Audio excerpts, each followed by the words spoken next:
Hello, folks. Welcome to Rational Science, directly from Frankfurt, Germany. And what do we do here? We're the only site on the internet that does physics. What does everybody else do? Well, they do mathematical physics, which ain't physics. And it's even the dissonants do mathematics.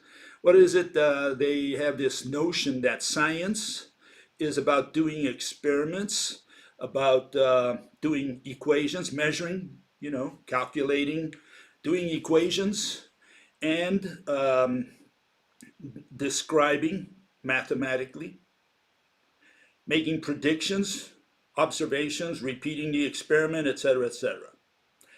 None of that, according to this site, has anything to do with science. Okay?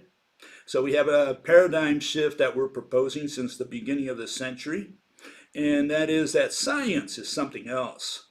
Science is rational explanations.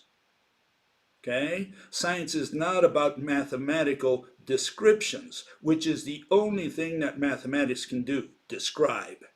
Mathematics has no power to explain. So it's not surprising that the mathematicians since the 17th century, so-called scientific revolution, I call it the unscientific revolution, have proposed that, science is about describing, not about explaining, because they could not explain anything. They could not explain a single phenomenon. And what did we end up today? Well, we ended up using that method, right?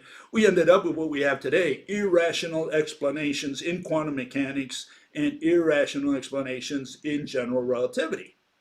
Okay, what are these irrational explanations? Well, I'll just give you a couple examples so that, I think you can see real quick that they're irrational.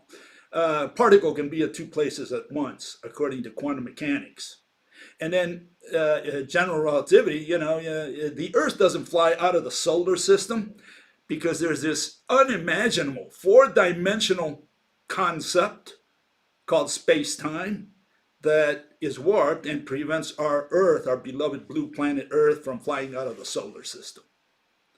And then you have this singularity known as a black hole, a mathematical singularity that twirls stars around itself, real live stars, swung around by a mathematical concept.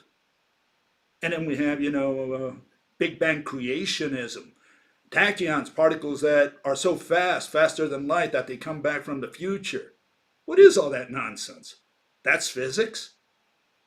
So yeah, no wonder they said, well, no, physics is just the math, the equations, because we can sink our teeth into that. Yeah, but those are descriptions. And like you go into Quora, where I write quite a bit, and which is a site that answers questions and so on. And what do you find? Everybody wants to know mechanisms. They want to know how gravity works. They want to know how light works. What is light? They want to know how electricity works, how magnetism works. People want to know how things work. They want to know how Mother Nature, Father Universe, God, the devil, whoever you pray to, does all these magical things out there. Okay? And you don't find explanations. You don't find mechanisms, physical mechanisms. What you find is equations that are probably true. In other words, they describe the visible objects, how they behave, but they tell you nothing about the invisible things that mediate those transactions.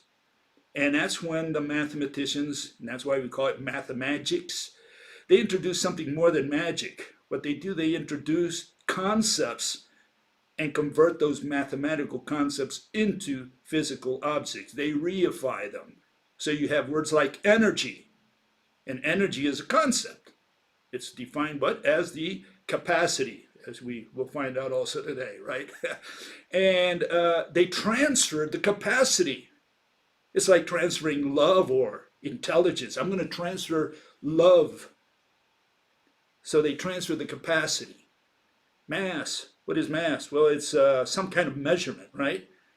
And they're going to move the mass. They're going to move the measurement, and so on. So we have irrational explanations. And so, yeah, we criticize all that in this site.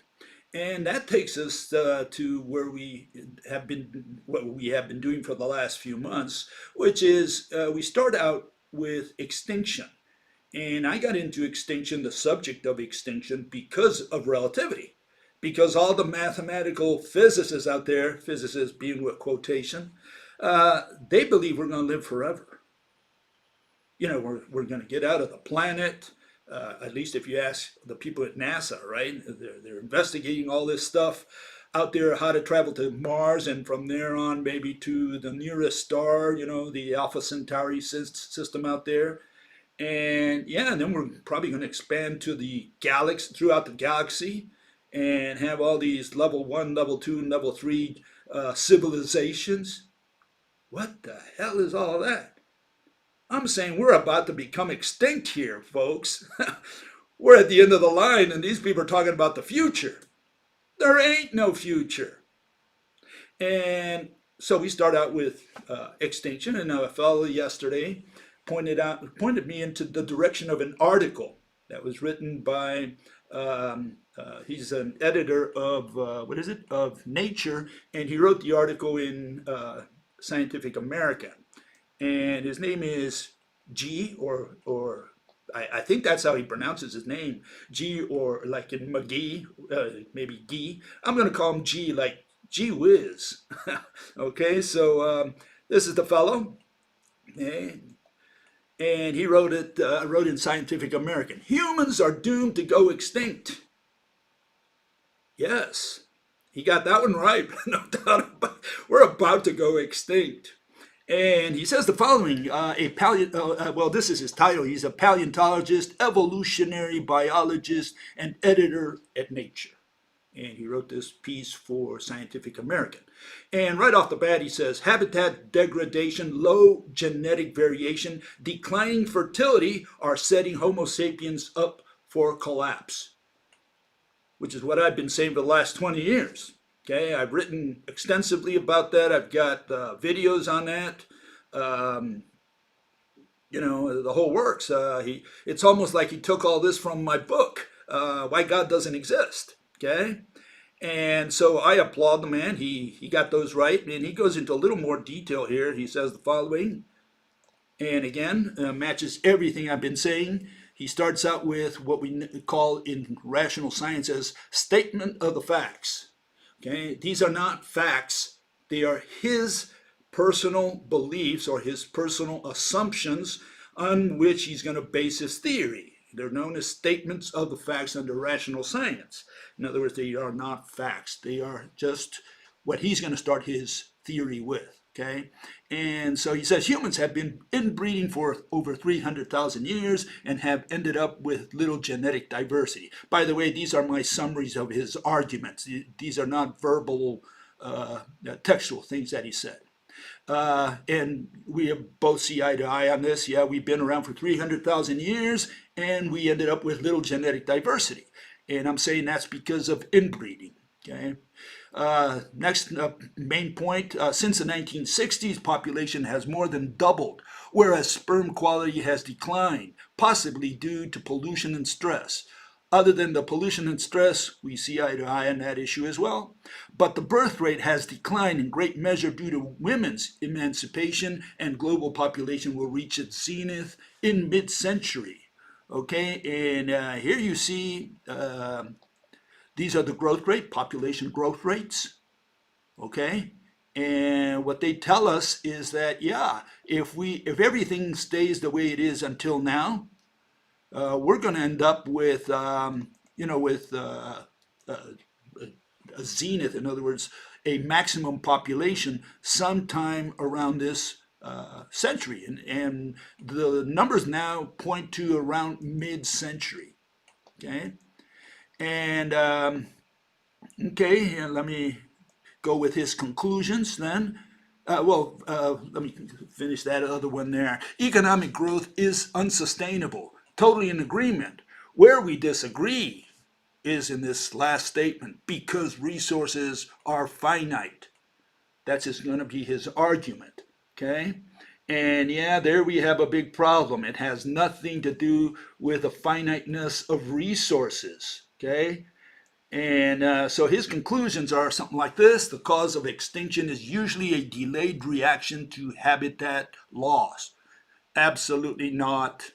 And habitat becomes degraded. There are fewer resources to go around. And again, I'm going to say absolutely not. Okay, so we disagree completely on that. Our theories diverge at this point. Okay, let me get this out of here. Give me a second here. Okay, so what's my argument on this? Well, I'm saying it's got nothing to do with resources. Are there finite resources on the planet? Yes, absolutely.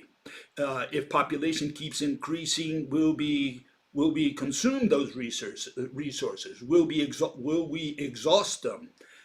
We don't even need to grow. I mean, if we leave the population stable as it is now, 8 billion people, right? And we just consume, and leave even the population more or less, fixed or constant, we're going to eventually get rid of most of the resources on the planet.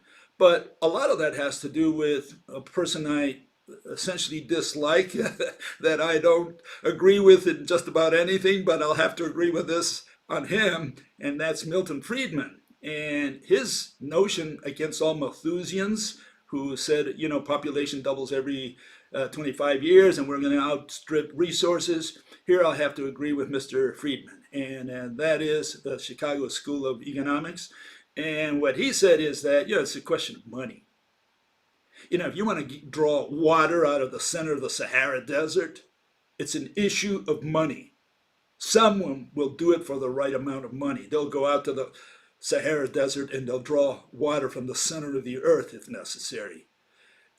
Resources is a question of money, but yeah, there are finite resources. I'm not sure you can take Friedman's argument to an extreme. There is a point at which you outstrip resources.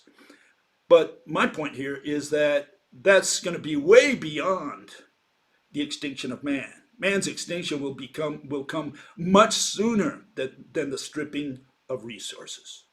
Same with climate change. Does climate change? Yeah, it's always changed.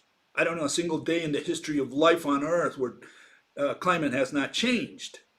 And did that cause the extinction of species or anything like that? And I'm saying absolutely not. Climate changes, and it's very slow. Climate is a very slow process, and so we don't have to worry about all these nuts out there who talk about climate change, because it's got nothing to do with nothing. Absolutely anything. It has no bearing on anything. Does climate change? Yeah, it changes, but it works so slowly that human extinction will beat climate change when it becomes important, and relevant. It would beat them by a mile. Human extinction is right around the corner. Okay? Is it because of resources? Is it because of climate? Is it because of disease? Is it because of an asteroid's going to hit us on the head? Is it going to be because some volcano's going to erupt? Is it going to be because some supernova is going to wipe us out like in the Ordovician? No, absolutely not. Mass extinctions never occurred because of catastrophic accidents. It's, again, the religion of mathematics, okay, that penetrated paleontology, specifically with Mr. Luis Alvarez, and he made it famous, this asteroid theory, right, 1980s. And even before him, you had, people who talked about that, all the way to Georges Cuvier in the late 18th century. They already thought about, some extraterrestrial impact. This was nothing new. The only thing that Louis proposed or came up with is what is important to the mathematicians and not to science. And that's proof, evidence, persuasion, conversion, recruiting. That's what it was all about, because mathematicians emphasize recruiting, proof, evidence. And proof of evidence has nothing to do with science. It has to do with religion, with persuading you to change your mind, to change your way of thinking. That's what a prosecutor does. Science is not like law. You don't go to the jury and try to persuade them and convince them. We do anyways because it's human nature, but that portion of your presentation has to be seen as religion. Science is objective. We explain a theory so that you understand it. Once you understand it, that's the end of science. What continues is religion, belief, opinion, voting, raising your hand. That's religion. And so mathematicians, they emphasize proof and evidence, and that was what the asteroid theory was all about. And so, here's the big picture of how mass extinctions happen, and I always emphasize that you got to do Extinction 101 before you do Extinction 102. What is Extinction 102? It's human extinction. And first, before you do human extinction, you have to know something about extinction. You have to go to kindergarten extinction class and learn something about extinction. You can't just jump to human extinction and say, oh, I know how man's going to become extinct or how he will not become extinct. No, first you got to go to Extinction 101 and find out what that's all about.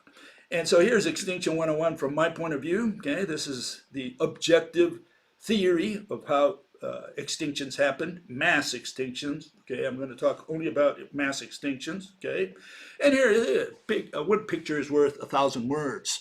Okay, what you have is different types of plants that govern millions of years in these different epochs or ages or whatever. And so you have primarily there, we'll see the seed ferns in the days of the Permian and the Triassic. You have the age of gymnosperms, or you can call them conifers, in the Jurassic and Cretaceous. And today we live in the age of angiosperms. We're the age of mammals. And you can see what happened here. If you were standing at the beginning of the Cambrian, 542 million years ago, well, you would look forward, and what you would see is that when the ferns disappeared, well, the mammal-like reptiles disappeared. And when especially the cycads, because Jurassic was known as the age of cycads, but when the conifers disappeared, the dinosaurs disappeared. And guess what's going to happen when the angiosperms disappear, especially the angiosperms we eat, because we don't eat all angiosperms, okay? Well, then we disappear, okay? So the mass extinctions are caused by the disappearance of a food chain. And so here we have the definitions, okay? And the first one is the one on the top. That's going to be not a mass extinction, but a background extinction. If you look up the word background extinction, the term background extinction, you won't find a definition. What you'll find is the background extinction rate. What is rate? Mathematics. Again, they talk about math. They want to put math into science at all points. We don't need the rate. I need to know why one species disappeared all by itself. For example, the Neanderthals. How did they disappear? Well, we have the brains at the Max Planck Institute, and they say because they married with us. They interbred with us. Boy, that would have probably saved humans. We would have had more genetic diversity. But no, we never had sex with the Neanderthals, and I've written extensively about that. No, they died because their population pyramid overturned. And for what this gentleman,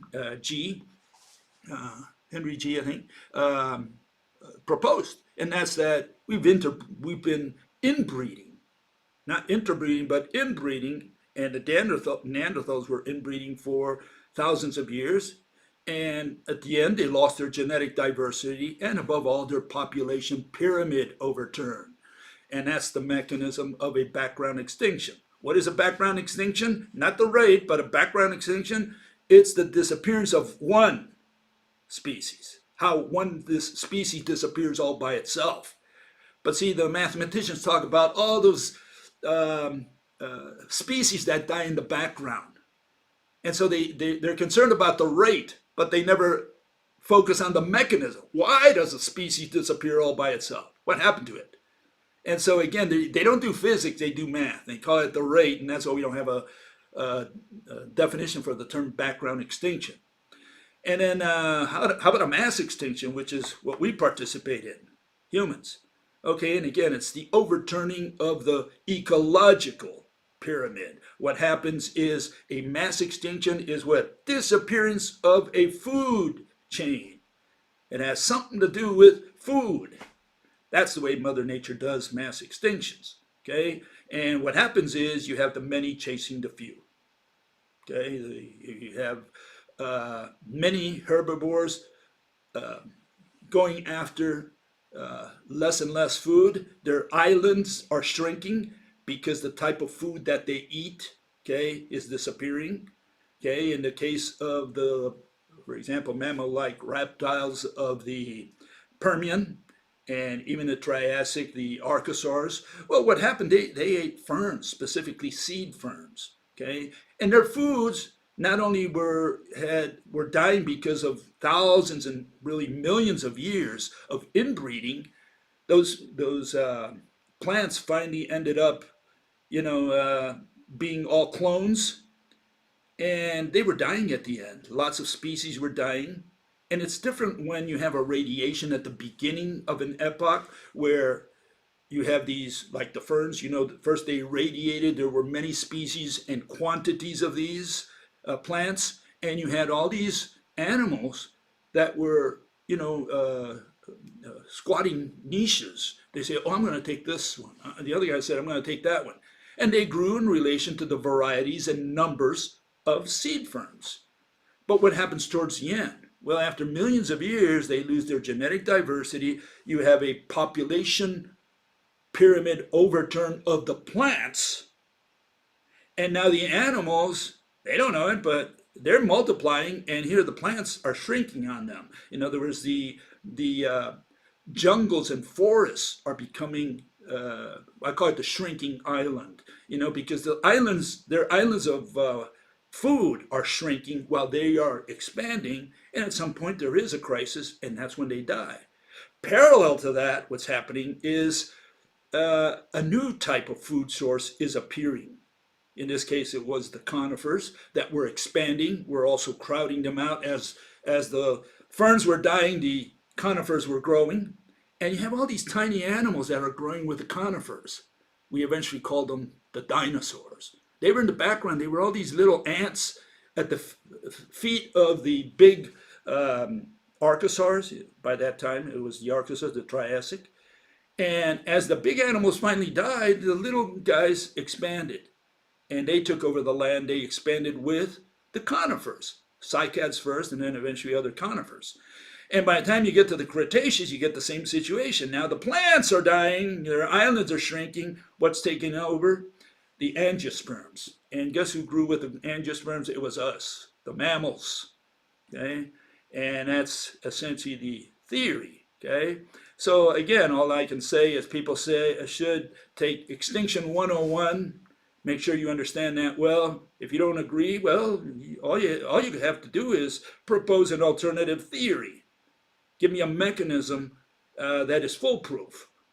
And what I mean by foolproof is that both full and foolproof. It's got to be both, right? Why? What are we talking about? Well, we're saying that you got to come up with an extinction mechanism that man cannot do anything about. Okay? Now you say, well, they throw the bombs at each other. Well, we can do something about that. We just don't throw the bombs.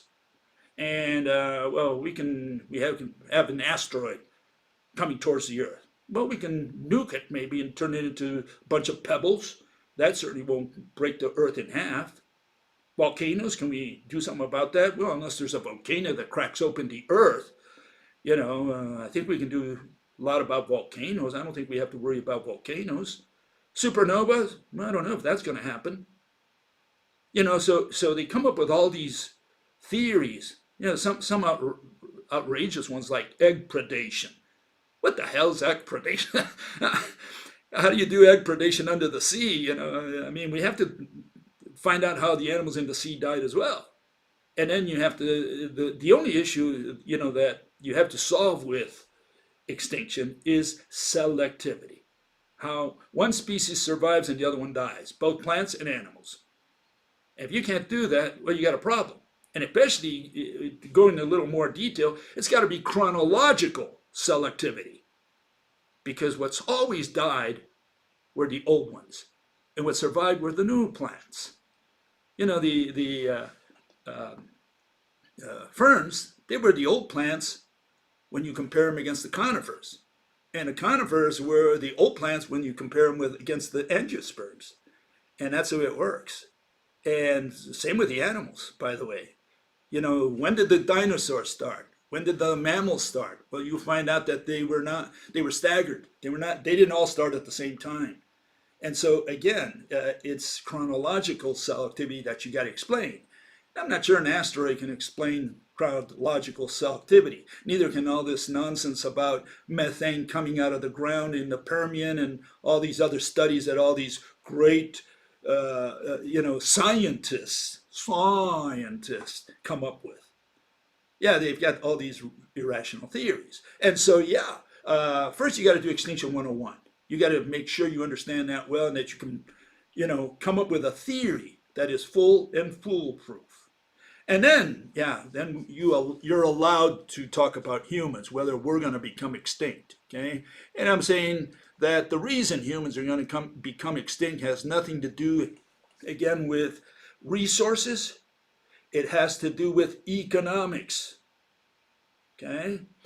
A mass extinction, above all, is an economic collapse. All animals do economics, and they have always done so. What is economics? It's the management of resources. What is the resource all animals manage? Food. That's their daily task. They manage food. The lion goes out there, he manages food. The cow goes out there and manages food. Even the ants go out there and manage food. Every animal has an economic system. When that economic system collapses, that species collapses. And if it's widespread, well, we call it a mass extinction. And in the case of man, it's not going to be resources. We've got resources to last us for a long time. Because, right now, our economic system is going to beat that by a mile. Our economic system is going to collapse because it's an inverted pyramid scheme. All corporations expect to sell more next year. And what does more mean? It means demand. What does demand mean? What is demand?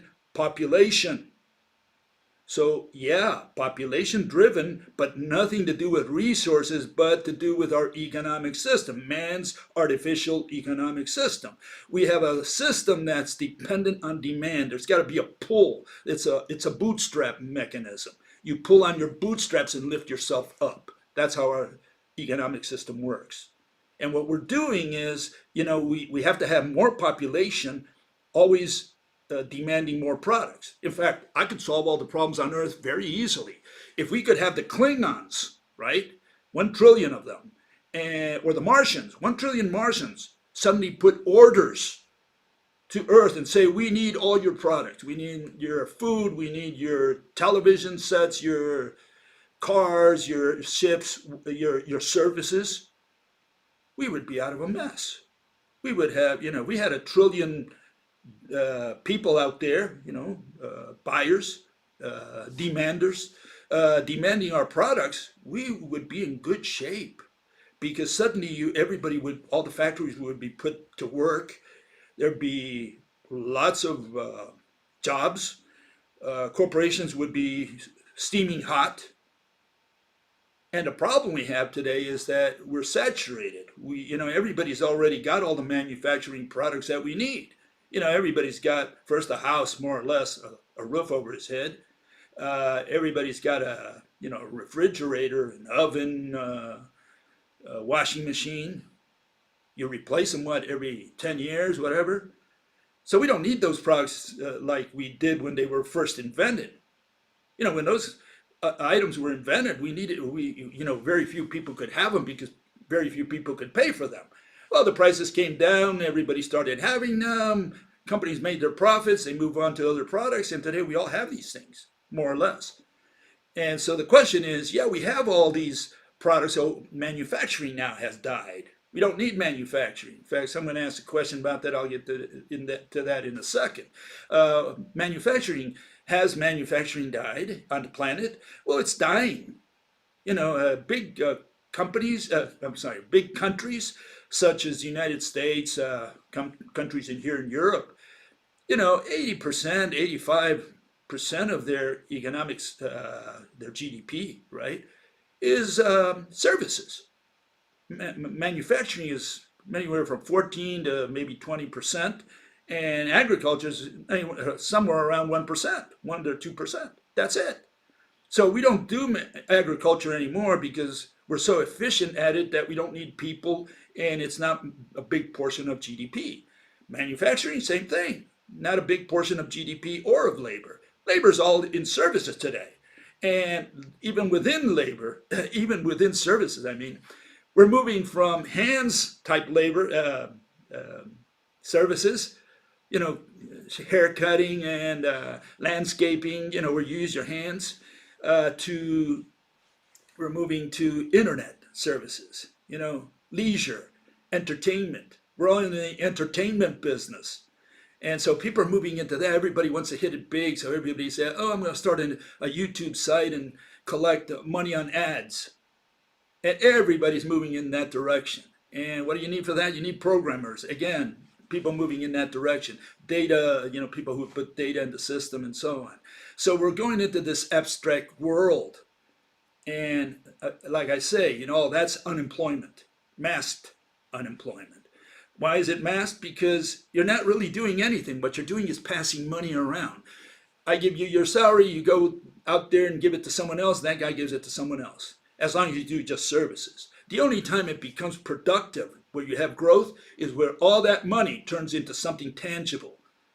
You got God and yourself up there looking at the earth, okay? What do you see? How do you determine growth? Real growth. Well, you look at buildings, you look at highways, you look at bridges, you look at the things that you can see, boats and cars and even, fields of corn and so on. Do you see the services? Do you see the promises, the contracts? Do you see your insurance? Do you see your banking account? Absolutely not. There's no such thing. Do you see Bitcoin? No, you don't see Bitcoin. Bitcoin is just a number in a computer. And like I said the other day, as soon as the Russians go out there and knock those satellites out, we have no internet, and that's the end of money, because all money is on the internet. Anyways, long story. The point is, what's going to collapse is our economic system. When it does, not if, but when it does, no one has any incentive to produce food. What do we die of? Food. Lack of food, starvation. That's where most of the people probably die of. But then, add to that, we will probably have fireworks. We'll have the nukes being thrown from the Russians to the United States to China, and so on. There's going to be great fireworks. So please stay out at night with your popcorn bag, and watch them. So that's going to be just an added point. So it's going to be a mixture of starvation together with nuclear weapons. So it's going to be a lot of fun. And I think that's coming up very quickly. I can't even, could be months, could be years. I don't know. I can't tell you. I'm not an astrologer. All I can tell you is I don't see how we can get out of it. And that is a foolproof mechanism, because our system will collapse. We cannot grow forever. Okay? So there's nothing humans can do about the economic system. Nothing. And people say, no, but we can do this. No, we can't do anything about services. We will move into the service business, and we're going to get farther and farther away from manufacturing and agriculture, because they're becoming more efficient as we speak. Every day they're becoming more efficient. And here I think I had a trend somewhere. I think I'll have it a little later on, but let's move on to another subject, okay? And that's COVID. Okay, we have this COVID thingy, and Paul says there is definitely something out there. I was wondering the other day whether COVID is real. I think it is. I got my 2 shots, not because I believe in it, but because I had to travel to South America. Just came back a few days ago. And so I got my shots because they drive you nuts with this uh, PCR test and COVID and all this nonsense. You won't believe it. Yeah, if you haven't traveled, well, you better get your shots because they're going to make life very miserable on you. Okay, I was skeptic for a long time because I'm around a lot of public in my job, and somehow I avoided it until about 3 months ago.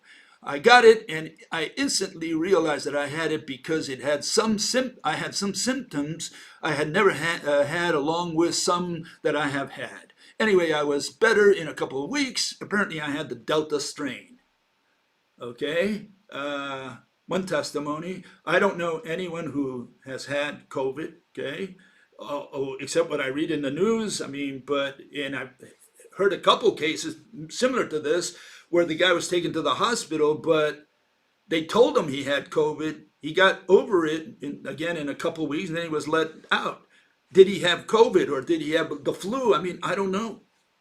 I can't vouch for any of that. So, but the only thing that makes me think that COVID is for real again, or the main one, is that I don't think Cuba and North Korea and Iran would cooperate with the United States in some kind of global conspiracy to screw their own populations.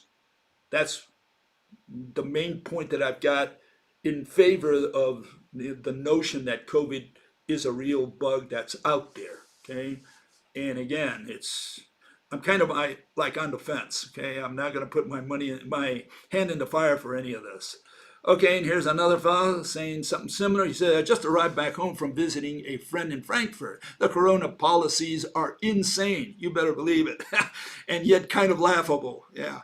Corona test centers are making a killing. Absolutely. In the United States, they're almost $400 for a PCR test. Are you kidding me? $380. Oh, a couple of friends of mine, they lost the test and they had to do it over again. In one case, they had to pay for it all over again. So in order to travel, paid almost $800. Unbelievable. She wanted to commit suicide. Anyways, we'll see what follows. My guess would be another lockdown. Yeah, I think we're in for lockdowns now. The winter time. Is this real, or are they confusing the ordinary flu that comes every year around this time with this COVID thing? I mean, I don't know. It's just coincidental that they found this new Omicron strain just when flu season comes. That makes you suspect something. And obviously, some people are making a killing with corona. So that also kind of, makes you wonder, is there something real out there or what? Okay, and here are the different variants that you'll see out there. Okay, and we went through the alpha, beta. We got the whole alphabet in there, and now they started with words. See, it used to be only letters. Now we started with words. Omicron, that's the new one. And yeah, they're going to make life miserable for anyone who doesn't get the shots. And right now with this Omicron, they probably are going to request that you get a booster, even if you got the shots, like in my case. They're probably going to say, go get another shot now. And they're free. For me, they're free, but, someone's paying for that through taxes or whatever. And companies are making a big killing on that, aside from putting people to work who, take the tests and give you the shots and all this stuff, So it creates labor, not in the tourism business, because the hotels and restaurants and the airlines, they're doing bad. But all these other people, the health industry, I think is booming right now. And I'm not sure you can run the world on health. Not a very profitable industry. I mean, it is, but it ain't. It's not producing anything. Okay, another topic. We had talk about Mr. Assange and Snowden. And fellow says the photo of Assange and Stella could be a montage. The two have been copied into the background. And I'm saying no. I'm saying Julian there and Stella, they were out in London. And I'll tell you why. Because if what you say is true, I'm sure Assange would have said something about it, like saying, hey, don't believe that, and a lot of big people would have protested. Now, these two folks were out into the streets of London in 2017. They had babies inside the embassy, and like I showed the other day, here was Assange talking from the balcony to the people out there. If the CIA, the FBI, MI6, MI5, whoever, the Mossad, anyone wanted to kill him, all they had to do was just shoot him right there. It was an easier shot than JFK. So don't tell me that this was a montage. And so, my take still remains. Jules and Ed, they're both U.S. government operations. Okay? Now, and all I can tell you is I know a little bit about spying. I spent 3 years in prison for it. So I know a little bit about how the United States government runs these things, the agencies run these things. And I'll give you a little pointer. Snowden, when Snowden escaped, he went to China first. I don't know if you remember that, but he was in China. He escaped with his bag of goodies, and he went to China. Now, I can tell you from my own experience, when I went into the Cuban embassy, when I went into the Iranian embassy, when I went into the Chinese embassy, they did treat me very well. In fact, they treated me better than very well. When I went to, I was invited by Fidel Castro, paid for by the Cuban government, okay, to Cuba. And I went to Cuba, okay? They treat you nice because you got something to give them. And they realize that what you're giving them is important, so they treat you like you should be treated. Like someone they want. They want your information. So you give them the information, and they treat you very nice. Snowden went there with his bag of goodies. The Chinese government, he went to Hong Kong. The Chinese government gave him 72 hours to leave the country. They did not roll to the red carpet. They did not serve him a cup of coffee and say, Mr. Snowden, please sit down, have a talk with us. They gave him 72 hours to leave the country. Now, why would they do that? Why would the Chinese lose such an important opportunity here, to get some information from the U.S. government? Here's this guy coming from information from the NSA. Man, he should have been treated like royalty. And they gave him 72 hours to leave the country. And of course, Snowden left the country, or it was his bottom butt, And where did he go? Well, he went to Russia, and Russia accepted him. Is it because the Russians are gullible? I mean, you got Putin. He was in the KGB when I was working with him, okay? And and I don't think Putin is an idiot. I mean, all of the agencies know that Snowden and Assange are U.S. government operations, but they don't care because those two individuals are not there to spy against Russia or China. They're there to spy on the United States American people. They're there that's what the purpose of them is. And so the Russians don't care if Snowden stays in Moscow. I mean, they don't care. He's going to be there to misinform the American people. That's his job. And yeah, with all these, especially, you have the anarcho-capitalists, and they protest against taxes, and they say the U.S. government's getting into my bed, and they don't have that power to do that. They shouldn't, etc. And they fight against the U.S. government. They have a different ideology, you could say, a different way of thinking about economics and how the world should be run. And so they oppose a lot of the decisions that the U.S. government makes. And U.S. government says, no problem. We're just going to put the leaders of the anarcho-capitalists. We're going to put someone they respect, someone they follow. And that's the job of Snowden and Assange. They are the leaders of the opposition. That's the way you conquer them. And yeah, it's good. That's the way it works. Some people believe him, okay? It's up to you. You believe him. Okay, U.S. began as a constitutional republic, says one guy. Okay, it was invaded with the democracy psyop. Currently operates as a corporation and is well on the way to oligarchy. And he defines these, and I think he's got a point here. Okay, it had concerned me for about 35 years that people believe we live in a democracy as they pledge allegiance to the republic. free republic for which it stands, one nation under God, etc., etc., right? Okay, and so, yeah, he defines it. He said, what is a republic? What is democracy? What is a corporation, right? Command economy. And what is an oligarchy? And yeah, you would think that this fellow is right. I mean, does the U.S. resemble more a republic or a democracy, or does it resemble more like a corporation and an oligarchy? Think about that. Okay, his point is well taken. Okay, another fellow along the same lines. He says the following. Let me put it over here. He says, on democracy, we've run the experiment and it failed. Just like everybody in history always said it would fail. And for the reasons they said it would fail. Okay, because all you do is create an oligarchy that can buy its way into power. Again, oligarchy. Some of these people believe in oligarchies, and that's why they had to bring Assange and Snowden to convince them, just follow us. We fight against the U.S. government just like you do. We're going to be the leaders. We're going to be the generals of this revolt. And so what we have is a globalist oligarchy that's bought its way into power.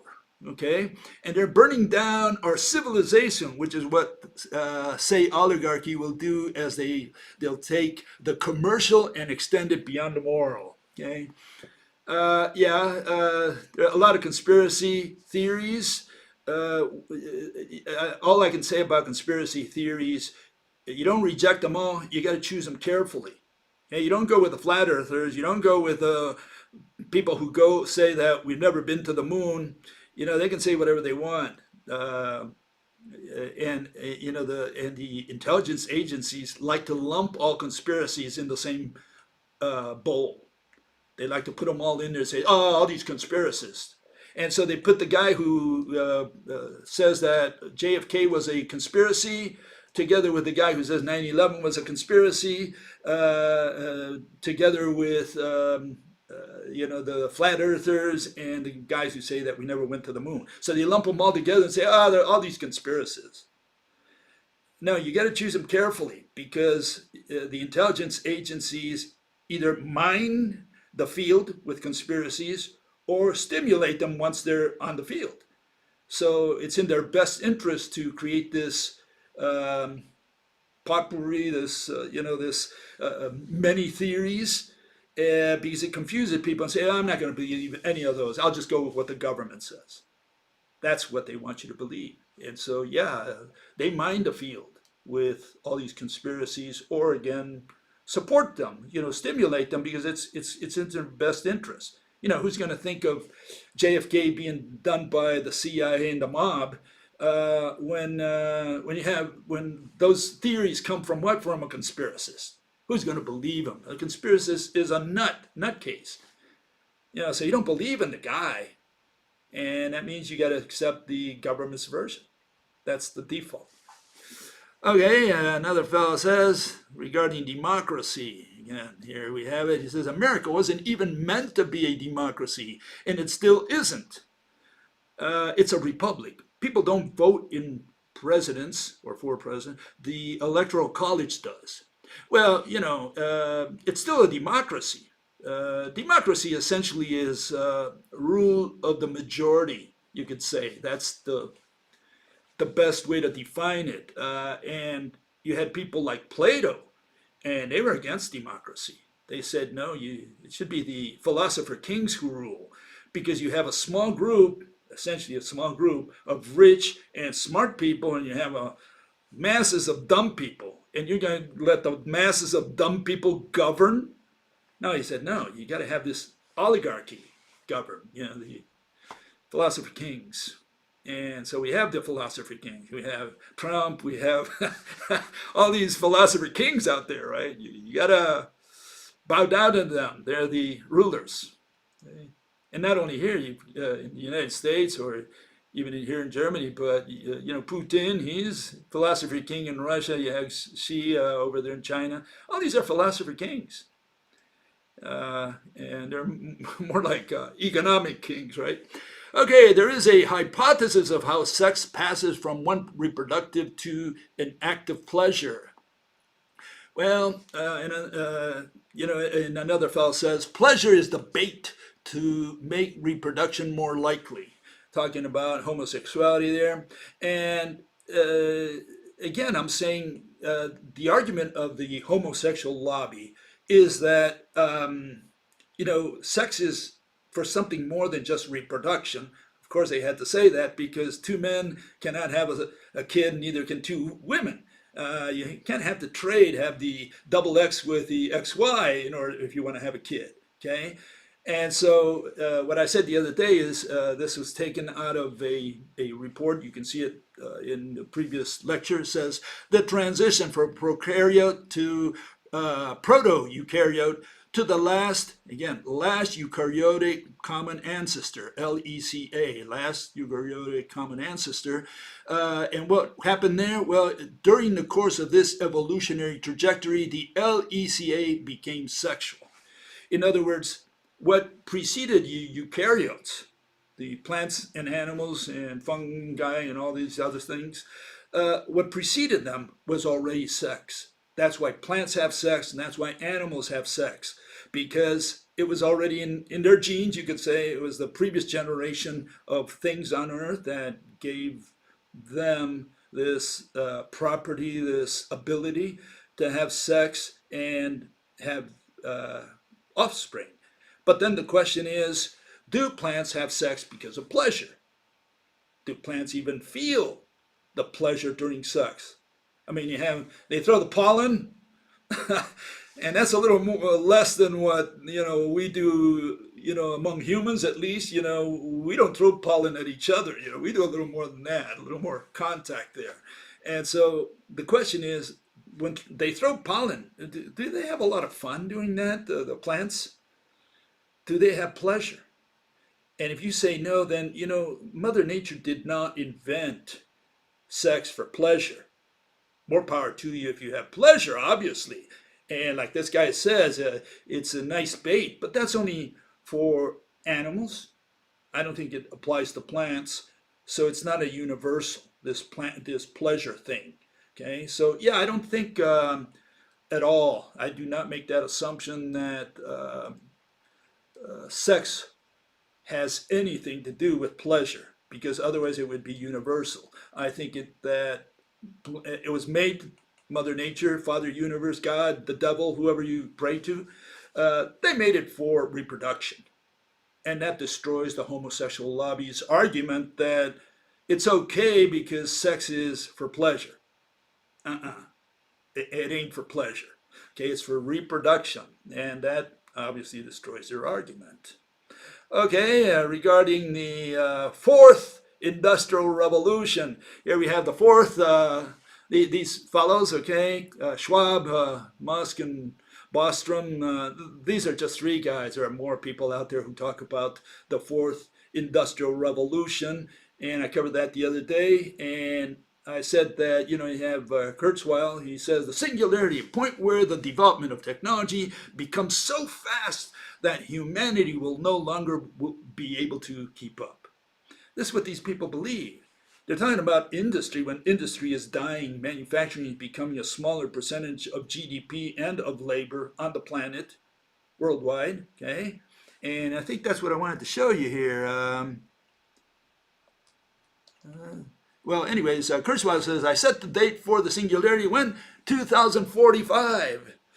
I think he's going to find extinction at 2045 or even before then. There's going to be no fourth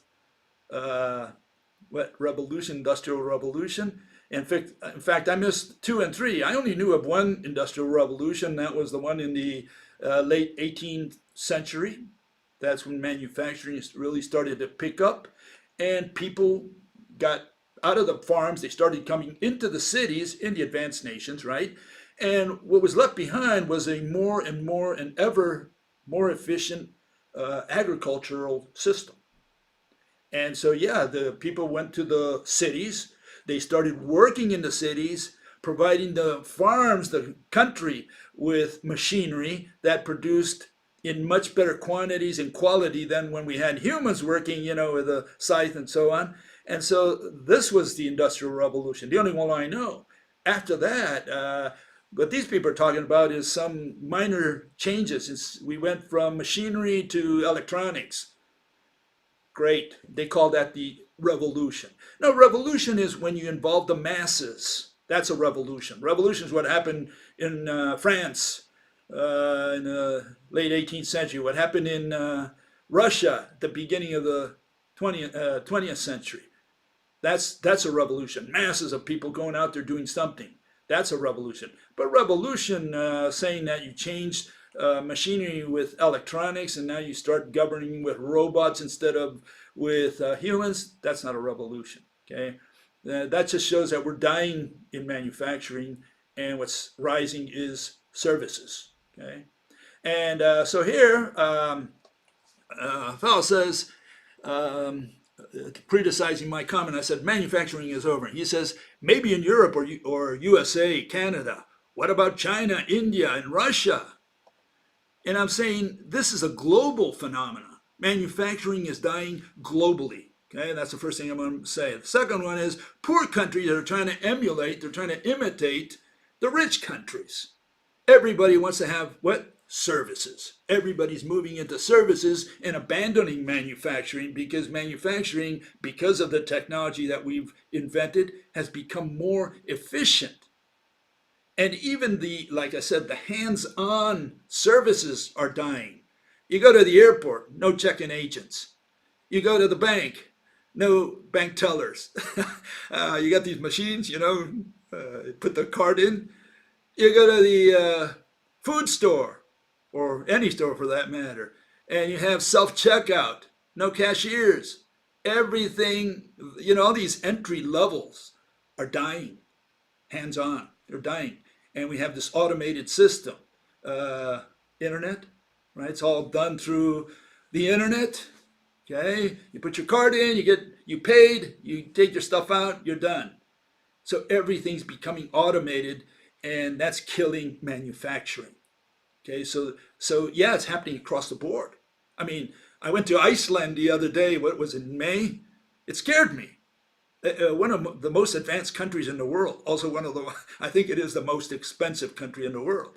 And what do you find in Reykjavik? You go to a store, I didn't even know because, I'm old-fashioned. I'm from the 20th century, guys. And I go in there, and it's all machines. And you got to pass your card through it and do your own thing. And it's like, could you please come over here and help me? And hopefully I didn't talk to a robot. I think it was a real human being. But here was one, you can call them cashiers. I don't know what you call them. There's one person there, and they handle several machines. And they're there only to help you in case you don't know how to handle the machine. Or they're there to educate you, essentially. Same thing at the airport. You go there, you don't know how to run the machine, and they come over. There's one person attending like 500, check-in machines, and they come and help you because you might have a problem. So they got rid of all these check-in agents, all these cashiers, all these bank tellers. Lots of jobs died there. And where did all these people go? Well, they go to the internet and they say, maybe I can hit it big in YouTube just putting something that creates ads and I get ad money every month. That's where we're headed. Okay, and yeah, that's unemployment. That's what it's called. It's masked unemployment. We don't live out of singing and acting and BSing like me, lecturing, we can't all live with that. We're not producing anything. We're just passing the buck. Okay, so yeah, services, especially internet services, it's known as unemployment. I'm retired, just in case. Okay, and then technology, efficiency, automation, that's also driving manufacturing out. And here you see, you see a little bit of what I'm talking about. Okay, here's the global decline in manufacturing. Okay, it's dying. It's been dying at least since the 1980s. If you go farther back in time, you'll find even a bigger drop. But you can see what's happening to the global manufacturing. It's dying everywhere. So yeah, this notion that people have that, or that this person raised, that manufacturing is still rising, especially in third world countries, that it's only moved, that it's subcontracted, so to speak, that the big corporations are simply taking all this stuff and putting it in India and in China and other countries. No, over there as well. What was it? I think it was 2016. You can say maybe 2017, don't quote me on that one, but around there, 2016, 17, in China, services for the first time surpassed manufacturing as a percentage of GDP. It was 50% plus one. Okay, check it out, you'll find out. China today is a service-oriented economy, not a manufacturing economy. Of course, it's got a lot of manufacturing, and it is automating heavily, pushing people into services, but that's what's going on in China.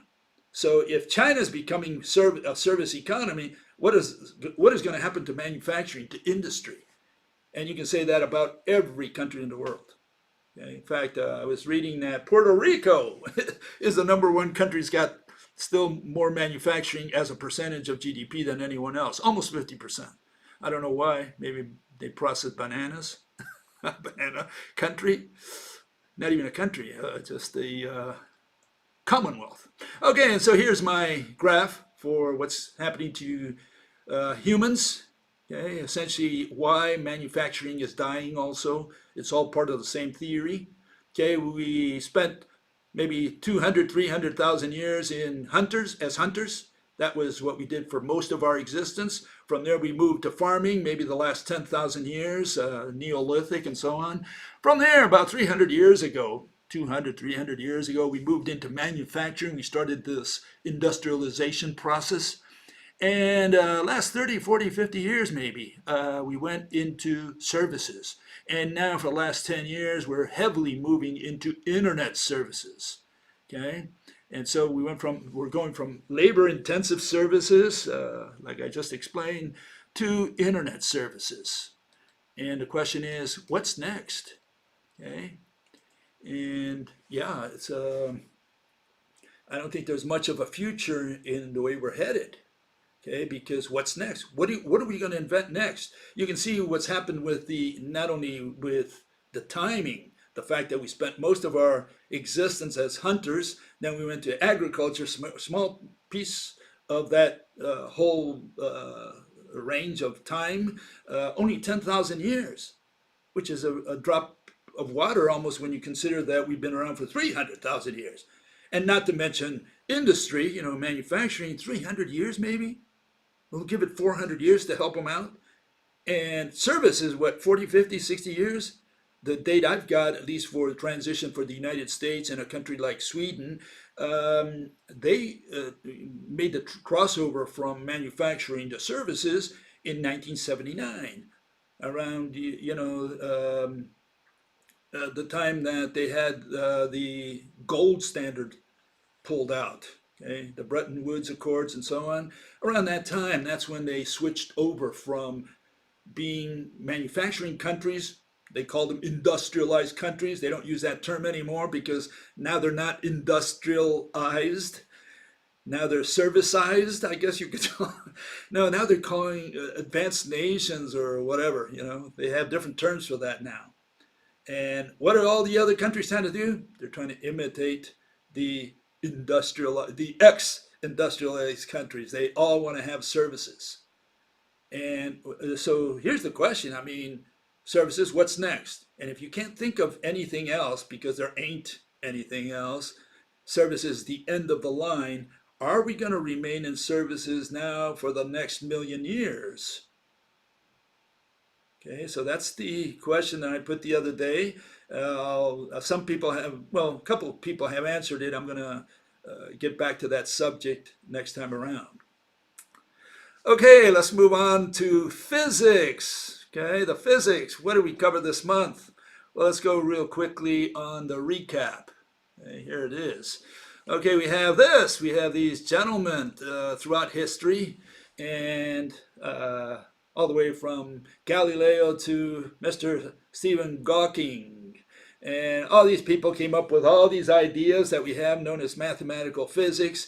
And what is mathematical physics? Well, it's irrational explanations. That's all we see. They say, well, we got all these equations. Look at the technology we have.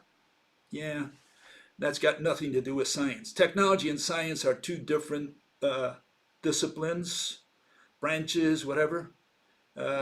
Technology is not even a part of science. Science, rational explanations.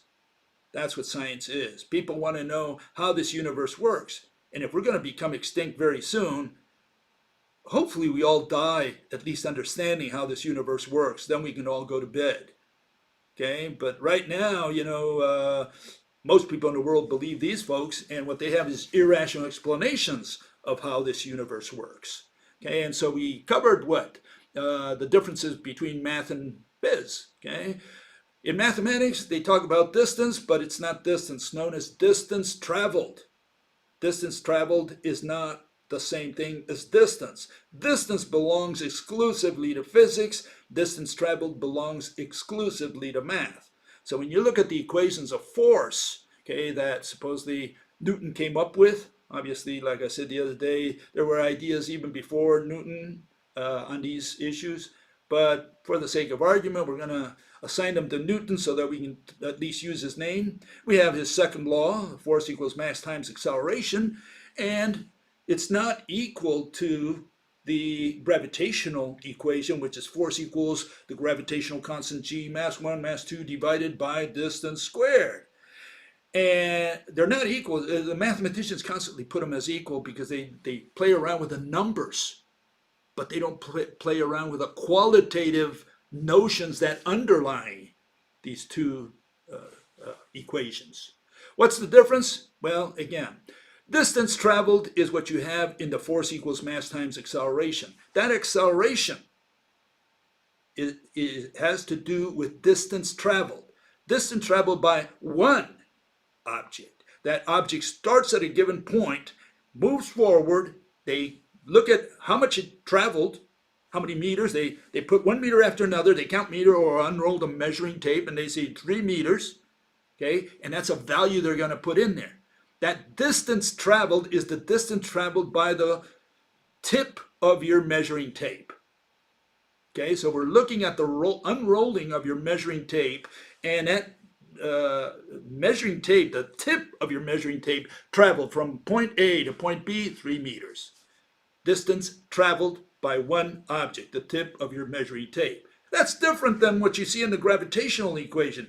That distance squared there is separation between mass 1 and mass 2. That distance is not the same distance traveled as the second law, force equals mass times acceleration. One is dynamic, the other one is a static concept. Then Newton's second law there, it's an equation of push, because it's the object is moving from point A to point B. On the other hand, the other one, gravity, we called it pull, the pull of gravity, but actually it's tension. What you have is tension because all you're looking at is the separation between two objects. Nothing is moving because you just want to calculate one value. And so conceptually, what you have separation between two objects, and at that point they're just static, nothing's moving, we call that tension. And tension is not a force. Tension does not meet the definition of the word force. What is force? Well, it's got to have motion. And tension is the opposite. It's a static concept. Tension means there. It's like two objects separated by a stick made of a single piece. That's what tension is. And say, well, but we're pulling. Okay, so, here we have a rubber band. Let me get a smaller one here. Here we have a rubber band. And I'm going to put it to max. Well, it's not max, but I don't want to rip it. But let's say I'm pulling it completely to max. It can't move anymore in any direction. Well, at that point in time, there is no force. It's not moving this way, it's not moving that way, and force requires that someone win the tug of war. Right now, no one's winning the tug of war. This thing is stretched to max. That's called tension. Tension is like if the two objects were separated by a stick made of a single piece. That's tension, and that's Newton's gravitational equation. Then, we play around with those and we put force divided by acceleration. That gives us mass in the second law, right? But mass is equal to weight. And the mathematicians say, well, it's not true. Mass is not weight. Weight is not mass. They're two different things. Well, are they? It looks to me like they're the same because the mathematicians use the word mass to refer to weight. What are they talking about? They're saying, well, if an object increases in speed against, or the pressure, right, against the scale, they call that mass. Wasn't it Einstein who said that? Object travels at near the speed of light, and as it travels faster and faster and faster, its mass increases. So what are you saying? That it gained more atoms? Is that what Einstein was saying? It becomes fatter because suddenly, it's gaining more atoms in it. Here you're traveling at almost the speed of light, and you're traveling faster and faster and faster. You're gaining more mass. What do you mean, more atoms? Or is it that you're pressing against the scale with a greater pressure? Well, if you're doing that, then you're doing weight. You're not doing mass. But they call it mass. That's the issue there. And moving on, work. What is work? Well, work, if you just do it on a horizontal plane, we said that's just force times acceleration. But then if you're going to go on an inclined plane, now you're going to have to factor gravity in there. And instead of looking at what happens in physics, which is factoring gravity, whatever gravity is, right, physically, instead of factoring that, they said, oh, we solve this very easily. We just take the cosine of the angle, and depending on the angle that you have for that inclined plane, and we calculate it. Well, that's okay in mathematics. What does that tell me about physics? In physics, we need to know the cause. Why suddenly it's become harder to push the ball upstream than it was rolling it on a horizontal plane. And for that, you have to factor gravity. And they don't do that. They just do a calculation based on cosine of A, and we're done. That's how they calculate it. Yeah, and the calculation is correct. No, we're not arguing against that. We're saying we don't understand the physics. Why did it suddenly become harder to push that ball up the inclined plane? And they say, well, because we have cosine of A. Well, that's not a reason. That's a description. That's an equation. You haven't told me the cause, the physical cause. Okay? Energy. Oh, the big word energy. Biggest word in mathematical physics. Whenever you're very ignorant, you don't know something, just say energy and you're done with. It's like in old religions, the traditional religions, they would say the spirit did it. Oh, okay. We all understood that, because why did the curtain move? Well, the spirit moved it. And, the spirit flies, the spirit moves the air, all that stuff is done by the spirit. And energy is a spirit. Is the spirit of mathematics. I'm sorry. Whenever you don't know something, just use the word energy and you're done. Because everybody says, oh, now I understand. Did you? Because they define it as the capacity, which is a concept. Capacity is a concept. There is no physical standalone object called capacity. Please draw it, put it in front of me, get some clay and mold it, and I want to know what capacity looks like. And no, you can't do that. But they treat it as an object. They say we transferred energy. What do you mean you transferred it? What is this? And they say, well, it's a figure of speech. You don't have to take it literally. In physics, we take the explanation, the mechanism, literally. Now, if you want to use, parables or whatever for your closing arguments, that's just fine. You want to use poetry, that's great. No problem. But the meat of your theory, your explanation, your mechanism had better be literal. Okay? That's the way it works in science. And no, these people say, these people use that parable, that figure of speech, whatever you want to call it. That's what they use to give their explanations. And when you put them against the wall, when you begin pounding them at the corner, they say, well, that's not physics anyways, that's philosophy. And so why did you even attempt to do philosophy if it's not part of your discipline? If your discipline, known as mathematical physics, has to do with descriptions, mathematical descriptions, predictions, observations, measurement, whatever you want to call all that nonsense, if it's got to do with all that, why did you even attempt to give a physical interpretation to your equation if the physical interpretation is irrational? And when I put you against the wall and begin pounding you, you say, well, that's philosophy anyways. Why did you try to do philosophy? You should have stuck to doing your math, and there wouldn't be a fight. We have a fight because you're claiming that you understand something about the physical world, and you're giving me an equation, giving me an irrational explanation, and when I call your bluff, you say, well, that's philosophy anyways. We don't do that. We have no way of proving it. That's unscientific anyways. That's what you get today. Okay, and we covered then the pendulum, the last part that I covered the other day. And none of these folks, from Galileo all the way to good old Stephen Hawking, none of these people ever discovered the mechanism. They do have the equations. They can tell you that to the, I don't know, to the last decimal point. Great. They still don't know why a pendulum moves like that, okay? And yeah, we do. And here it is. Okay, here's the explanation. Every atom of the pendulum is tied, bound, physically bound to every atom on Earth. We only show those ropes that are bound to the center of the Earth because that's where all the ropes are converging upon. So the pull, you could say, is towards the center of the Earth. Okay, and that's what moves the pendulum. And all these people, all these great mathematicians, the reason they never figured this out is they said, well, I don't see any rope. I can't touch any rope. What are you talking about, Bill? I mean, where are these ropes? I don't see them. And so we have to begin at square one, and we do it with a little pencil. Don't ever do this experiment at home, okay, unless you are in the presence of a relativist, okay, because it's a very dangerous experiment.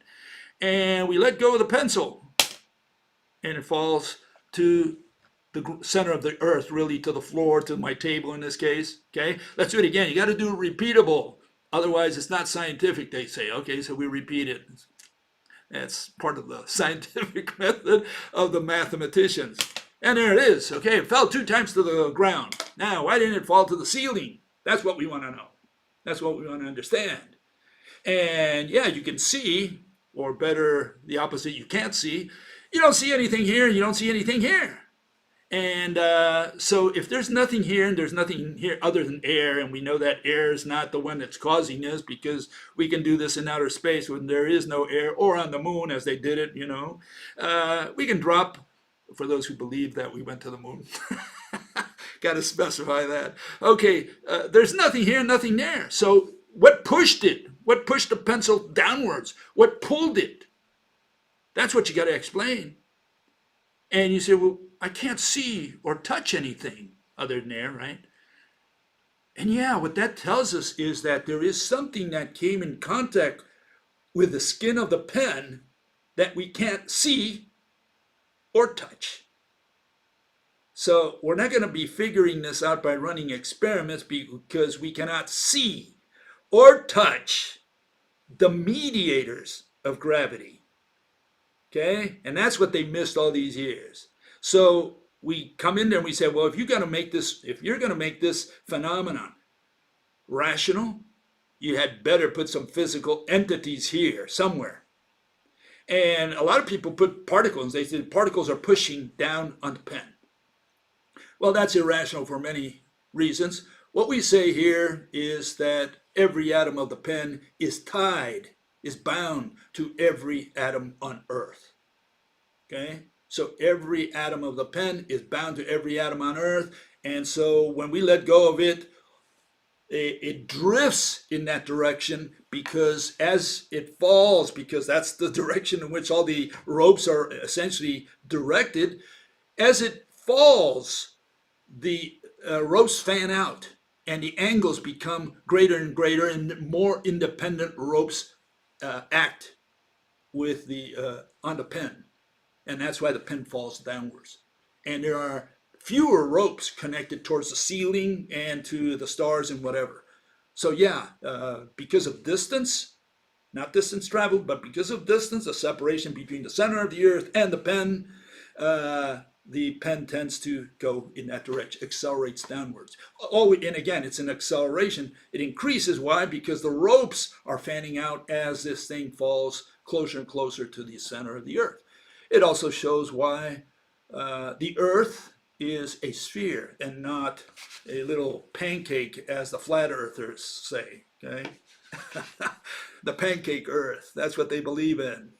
Okay, and here's another fellow says, we measure mass by putting it on a scale. No, we don't measure mass because mass is the quantity of matter, meaning you're going to count apples.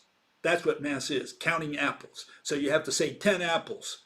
And so you don't measure mass, you count units of mass, and you should state your answers in terms of those units. You can say, this has a mass of 1 gazillion atoms, for example, or units of mass, whatever.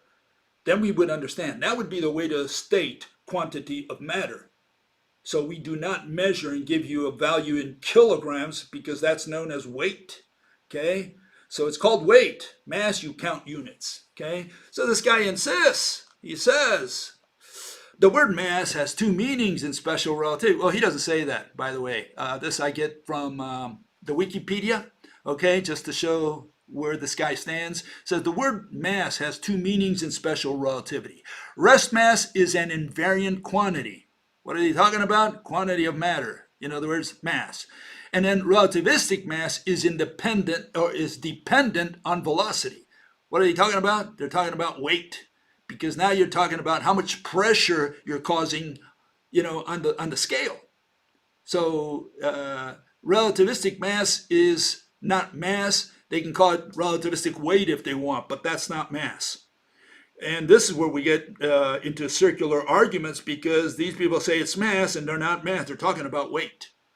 And so, the question is, did the object accumulate more atoms, meaning quantity of matter, or did the object increase pressure against the scale, which is weight?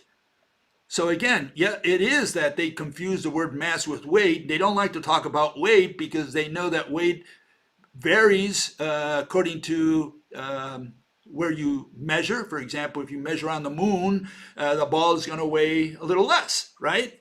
About a sixth less. And so, or a sixth of what it weighs here on Earth. But what does this tell us? They're telling us that the mass remains the same. What do you mean the mass remained the same? How do you determine mass? You weigh it. There you say, you put it on a scale. That's how you determine mass. And yeah, if you're going to determine mass by putting it on a scale, then you're doing weight. And so, again, they're chasing their tails around. They're saying mass is weight, weight is mass. They're calling weight mass. And they just drive you nuts because they just go around in circles. So this fellow continues. He says, to calculate number of atoms in a sample, divide its mass measurement in grams by the AMU, atomic mass unit, right, from the periodic table. Then multiply the result by Avogadro's number, 6 times 10 to the 23rd.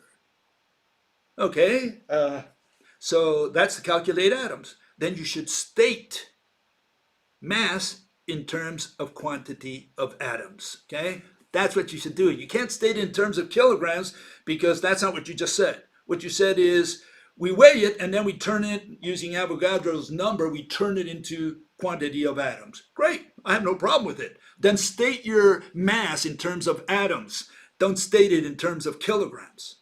Kilograms, weight. They say, no, that's measured in newtons. Nobody uses newton. Nobody says, I weigh 500 newtons. Nobody says that, okay? Everybody says, I weigh 500 pounds or whatever. That's what they'll say. Nobody uses newtons. They use pounds and kilograms for weight. And they say, well, but that's mass. No, because you defined it as quantity of atoms, as quantity of matter.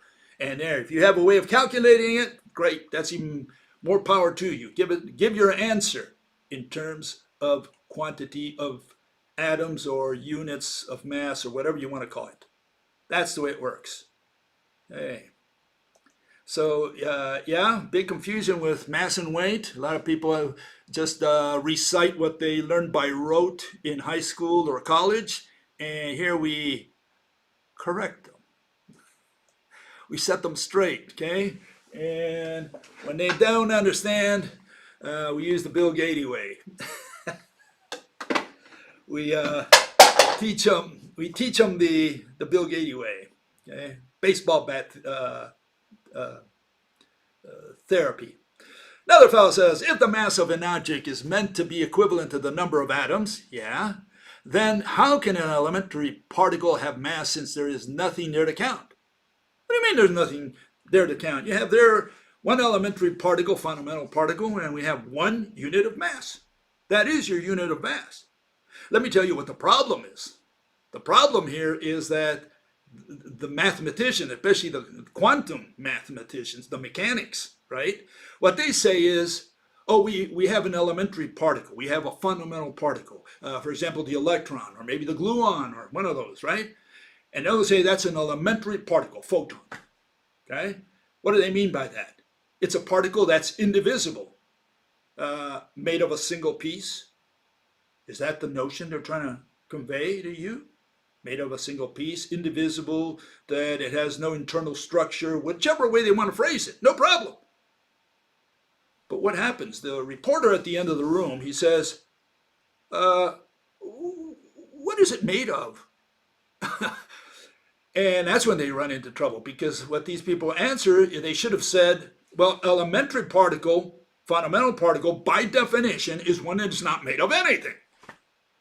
That's not what they answer. What they answer, they say, well, give us more money and we'll build a bigger collider, one that has the radius or the orbit of Pluto. We'll smash it and we'll tell you what it's made out of. That's what they answer. And so, yeah, they go out there and they give them more money and they say, okay, now we have the CERN, the LHC. Okay, great. And they go in there and they smash this alleged particle, this indivisible, and they smash it and they say, okay, the alpha particle is made out of betas. And so they give the presentation to the world, we found the beta. And the reporter at the end of the room says, what is it made out of? Say, okay, give us more money, we'll build a bigger collider as big as the galaxy. We'll smash it and we'll tell you what beta is made out of. And so quantum mechanics is one of those things that is eternal. It gives them job security forever because they just say, what's an elementary particle? And when they say, what is it made of? They say, give us more money and we'll tell you. And so here they are always smashing what they think are particles. They think they're smashing them, crashing one against the other and getting all this debris and giving them names. They get Nobel Prizes for this. They say, okay, I found a little bit of the alpha particle. Now I got the beta particle. Okay, and then the delta and the gamma and whatever. And so we have the gamma particle. What is the gamma made of? Well, give us more money and we'll smash it and we'll tell you what it is. And the money keeps rolling and they keep giving you this runaround. And see, we have a problem because you would think that quantum mechanics ultimately, conceptually, not a question of running experiments, conceptually should have a fundamental particle that makes up everything else. And this should be a hypothetical particle. You don't have to see it. You don't have to go to a lab and say, let me detect it. No, none of that. From a conceptual point of view, there should be an ultimate particle because you can't divide the ultimate particle and end up with nothing. Okay? Because that ultimate particle should make up everything else. That should be their starting point from a conceptual point of view that underlies quantum mechanics. You understand what I'm saying? I'm saying there has to be the buck has to stop there somewhere. And they don't do it that way. They go the other way around. They say, well, we smash particles and we give them fancy names, get Nobel Prizes, and if you want to know what that particle is made out of, give us more money. And we'll smash that one too. But that doesn't give us the conceptual foundation for quantum mechanics. Conceptual foundation should be, there should be an ultimate particle. We'll call it the Z particle. Fine. You can't break up Z, it's the ultimate particle. And that makes up everything else. Now present your theory to me. Present your entire theory based on that fundamental elementary particle. And they don't do it that way because they would be dead in the water if they did it that way. That would be the end of quantum mechanics because now we reached the end of the line. So, well, for the next million years, we're going to be smashing particles, trying to get the next level particle? Is that what it is? Yeah. Okay, let's go with some of the questions some of the people raised, some of the issues they raised. One fellow says, Veritasium, the big misconception about electricity, I talked about that last time, and he says, has been getting a lot of reactions from those who think they know different. Can you make a video and show what it is wrong also? What is wrong also? I did. You probably missed it, so here it is. You look up this fellow. Derek Muller, and if you look up my video known as Transferring Energy, you'll find Mr. Derek in there, and I think I discussed that, at least the main points, quite well. So just look up that video and you'll come up to speed. Okay, next issue, fellow says, what do you care so much this current definition of science to describe and or to develop technology? Even if it's corrupted from history, then why not inventing a new word? So he's saying I shouldn't use the word science because that's what people understand by science. That's what they were educated to say at high school and college level, and they say science is this, description or whatever. Well, we can go with almost any word. What is an object? Well, we have a different definition here of the word object. That's a key word. And so they're going to say, well, why don't you invent a different word if you have a different definition or a very restricted definition? Use a different word. And how about the word exist? Nobody has defined the word exist, even though physics is the science of existence. Physics deals with what exists. And mathematical physics has never defined the word exist because they don't do qualitative stuff. They just do math. And so they say, well, why don't you get another word if this is our definition. You get yourself your own word. And so here they want me to get a different word for every word that I use, which is critical to physics. So the word science, the word physics itself, object, thing, exist, location, motion, time. We don't use time, have no use for time. That's a mathematical concept. But you have all these words out there, concept. What is a concept? All these words out there, they want me to get a different word for them because they say that they're copyrighted or something. The word is copyrighted. We use it in mathematical physics. You get your own. No, it's the other way around. It's if something is wrong, if something is broken, you fix it. And mathematical physics is broken because they've never defined any of these words. They don't have a definition for their own words, such as energy, mass. They have 7 definitions of mass. They have 4 definitions of weight. They have, I don't know how many notions of energy, like 12 or 15. So they don't have definition. They don't know what time is. They don't know what motion is. They can't define motion. So they don't have definition for any of these words. And so it's broken. And we came to fix it. And if they don't like our definitions because it destroys their religion, well, all they can do is get inside the ring with shield and sword and fight for their definitions. They have to defend their definition and not say, go get yourself your own definitions. No, it doesn't work that way. Okay? So if science is misdefined and they've been doing observation, prediction, experiments, math, measurement, equations, none of that is science. That's not science. Evidence, proof, none of that is science.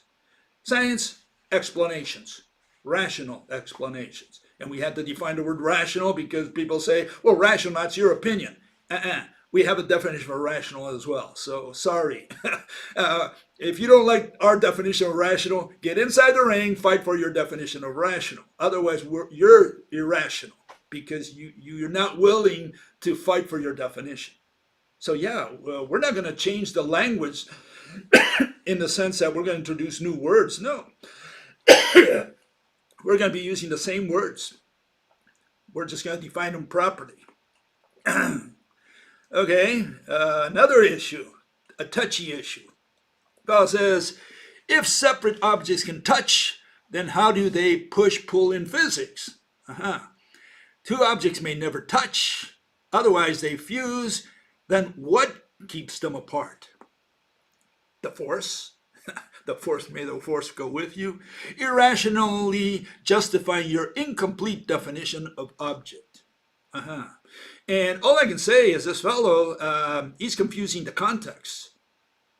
what are we talking about here? You know, he hasn't specified, but he gets bits and pieces here and he kind of jumbles them all into one argument. And are we talking about the macro world or the invisible world of Mother Nature's? Are we talking about quantum mechanics or the rope hypothesis? Are we talking about, particles or the rope? Or are we talking real world scenarios here or definitions? What are you talking about? What are you referring to? This guy mixed up a lot of stuff in there. And so let's go through this in a little detail so that people understand a little more of what this guy is talking about. Okay? So let's go in there. And here we have the mathematical physics world versus the rope hypothesis. Okay, what is the difference? Well, mathematical physics for the last 10,000 years has proposed that particles, discrete particles, even the wave, transverse wave, that's particle. What's shaking up and down? A bunch of particles. So, and even the dissidents, Electric Universe, the John Chappell Society, all these people talk about particles. And what's different from ours? Well, we're saying that all atoms are physically interconnected. One atom is connected to another one. Is it because it's attached by something? No. There's a single thread in the whole of space. And here it is. Okay, this is a single thread. And that makes up all the atoms, which turn into ropes, which turn into atoms, which turn into ropes. So everything is connected in that sense. There's a single thread underlying all the matter and all the so-called energy in the universe, light, because light is mediated by a rope-like entity. And so atoms are bound by the electromagnetic rope. The rope is not attached, okay? And there's a continuous thread that constitutes all atoms and ropes, okay? It's a single closed loop thread, okay? That's all there is in the universe, floating, you can say in space, even though that's incorrect in physics. We don't say that it's in space because space is not a container, okay? Not an object, not a thing. Space is nothing, that which has no shape. And then the surface of the atom pushes on another atom.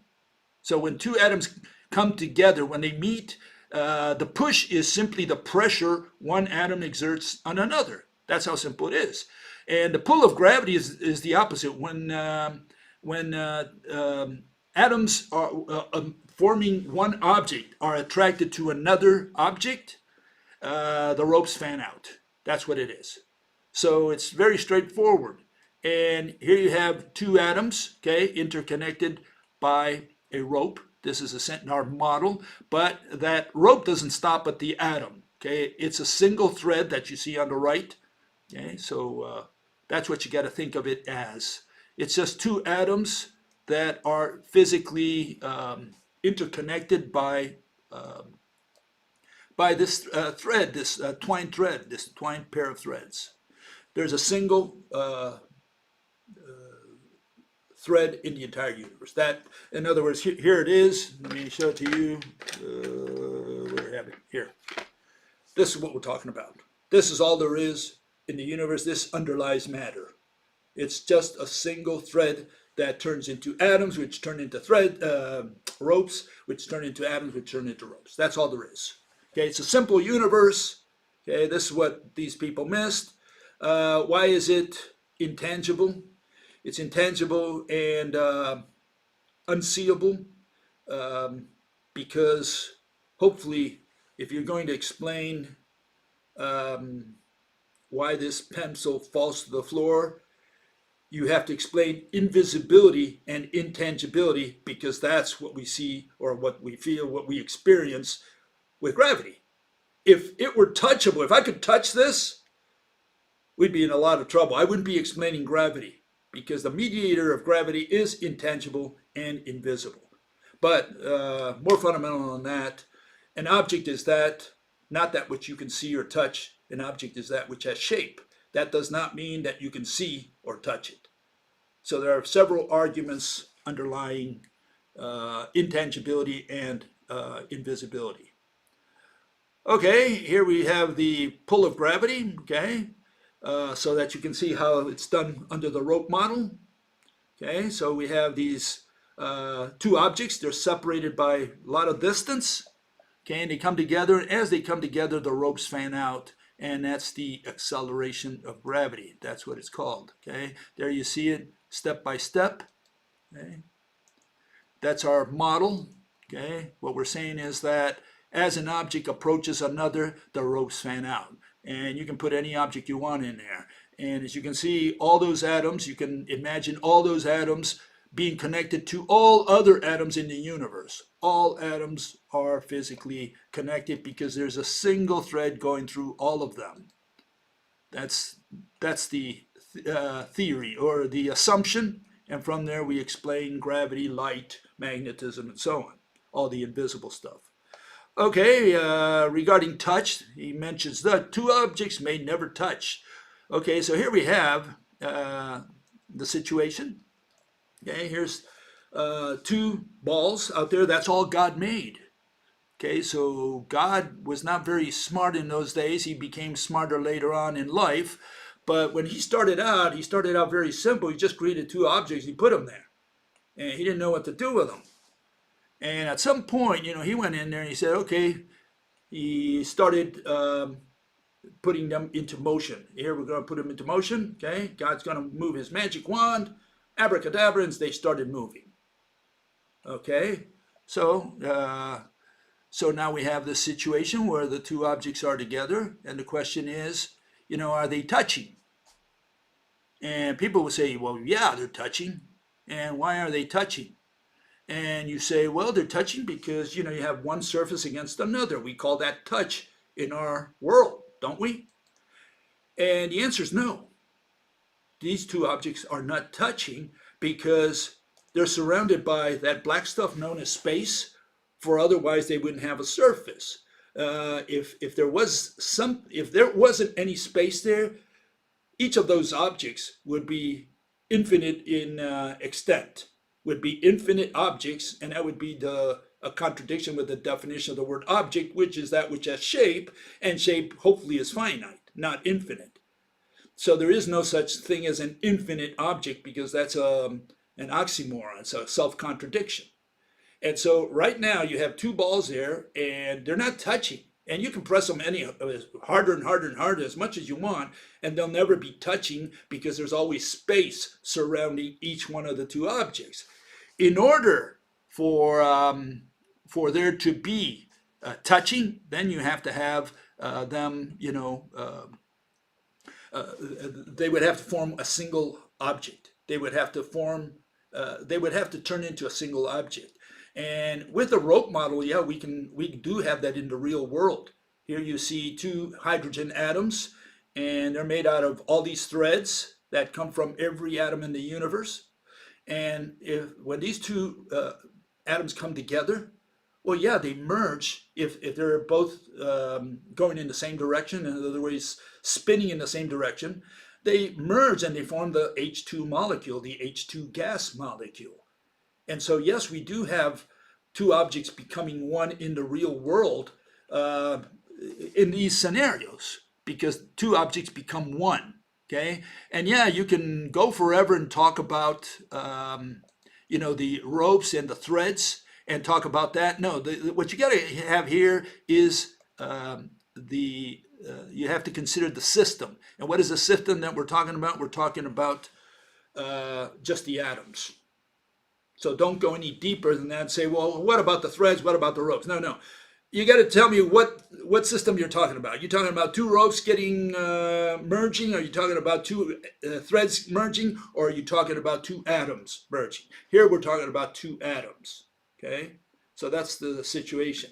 Now, the one I just explained about the two atoms merging, two balls merging out there, God's two little balls that he created, that's a hypothetical situation. That's to give you a notion of why or how we came up with the word touch. Touch means two objects that converge and become one. That's what touch means. If you press with your finger against your other finger, your two fingers have not become one. There's still space separating your two fingers. And you say, well, I press harder and harder. Well, you still have two objects. The only way you're going to have one object if these two fingers merge, they blend become one, then you have then you can say you have touch. As long as space separates them, and space does separate them right here, because otherwise I wouldn't have two, I would have one, then space has to be between them. And I can press as much as I want, I will not convert them into one. Same when you press against the table or whatever. So keep all that in mind. We're talking about the definition. These people go out there and say, well, what about this? And what? Keep it in the context. The context, we're trying to define the word touch, which mathematical physics has never defined, even though they talk about collisions. And you say, well, collision, what do you mean collision? Did they touch each other? And that's when they say, well, you have the field, and that's when you say, I need a beer. Okay, another guy says, is it possible to draw an object that doesn't have shape? Yeah, guys, I get these kinds of questions. What do you want me to do? These are the questions that keep people up at night. And they say, can you draw an object that doesn't have shape? My God. Well, all I can do is define the word object for them so that we can bring them down to earth. Okay, poor fellow. Here it is. Science, rational explanations. It's divided into two portions, physics and philosophy. And from physics, we do physics here, okay? We have the golden principle of physics, which is the fundamental cornerstone, you could say. And what is it? Physics requires an object. You can't do physics without an object, okay? You need objects to do physics. If God had not made objects out there, then there would be no physics. Okay, we have to have objects if we want to do motion, if we want to talk about existence, if we want to have things collide or move around or behave in some way. So you need objects. That's the first principle of physics. What is an object? Is it that which you can see or touch? Absolutely not. It's that which has shape. And there's my comment. The scientific definition of the word object destroys all religions. That's why these people ask all these questions, because they see that that this definition stands in the way of their theory, of what they believe in, of how they want to explain things, how they want to explain the workings of the universe. And the word object destroys their arguments. This is where they have a problem. Okay, and along the same lines, last issue here, we have this. Your explanation for the definition of object, which the example between Earth, Klingon has a number of logical problems. Okay, and he goes through this, and he never really shows what the problem is. I'll just skip a couple steps. You can read it later. But it says, Bill shows a pen and says that it is an object, and because it has shape, but because he touches it and sees it. That's not what I say, but this is what he's putting words in my mouth. But the Klingonian is not a pen. He's not a pen. Well, hopefully. It is not even an object because he can neither touch nor see it. My God, poor fellow. And he says, this is essentially his argument. This is all he really says. That he could care less about what the Klingon or the Earthman has at home if these two are perfectly isolated. In other words, we shouldn't even ask the question of whether, because he's talking about this situation here. Let me show it to you. Yeah, he's talking about this, which I covered in the past. Okay, and that's you have, because we're destroying the definition see touch of mathematics. Okay, an object is not that which you can see or touch, because you cannot see or touch the table that the Klingon has on the other side of the universe. And so the question is that table that is a table to the Klingon, is that a table for us? Because under our definition of mathematical physics, that's not an object because we can't see or touch it. And so that's the issue. What this guy understood, I have no idea, but it just gives you a notion of what some people are thinking of over in this world of theirs, this tiny world of theirs. So we were only talking about the word object. This guy brings in the word exist, because in mathematical physics, the word object and the word exist are synonyms. Okay? That's the way they've treated it. Hume, Kant, Ayn Rand, all these people talked in the same way. Wittgenstein, they all thought of an object and the word exist being synonyms. What are they? See, touch. If you can see or touch it, and or touch it, it's a thing, it's an object. And does it exist? Well, if you can see and or touch it, then it exists also. So the word object and exist are synonyms in mathematical physics, in philosophy, and all these disciplines out there. They consider them synonym. And we say, no, there's a big difference. Object, that which has shape, exist, an object that has location. If God wants to exist, he not only has to be an object, he can't be a concept such as love or intelligence. He's got to be an object like a human being, maybe a burning bush, that's fine. And on top of that, that thing that he is has to have location. There has to be distance between that thing and my chest. Then you can say God exists. Otherwise, God is irrelevant. Okay? Okay, let's get on with some of the questions. I don't have Ans today. He's on a secret mission. So when he comes back, we'll do this together. For now, let me just go with, see what kind of questions people ask, what kind of comments, see if there's anything worthwhile out there. Okay, so give me a second here.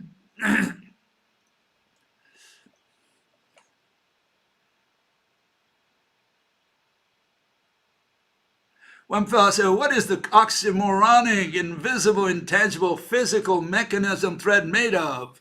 It's an elementary entity. And so you look up elementary entity is one that is not made of anything. Okay, very simple. Milton Friedman's son is even worse economist than his papa. Okay. Gady doesn't understand economics. Okay, good. How do you determine growth? Okay, I agree with him on the collapse of the central banks. Okay. Currency collapse will mean starvation. Yes, absolutely. Roughly speaking, growth, products, cost, okay, but says I'm missing a critical component, energy. No such monster as energy. Okay, as we just discussed. And again, talking about energy in regards to what is it, the energy crisis or the peak oil and any of those things, we have enough energy for 8 billion people that extends beyond extinction. Our extinction will happen much sooner than the exhaustion of energy. Okay? That's my argument on that. Okay.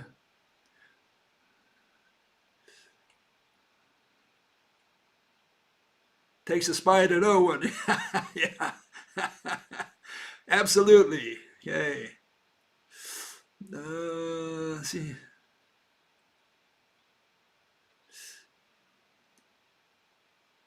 Eventually, all humans will be replaced by robots. Okay. I don't think we'll get to that point. That's my take on that. Let me move on, see if we have any physics questions here.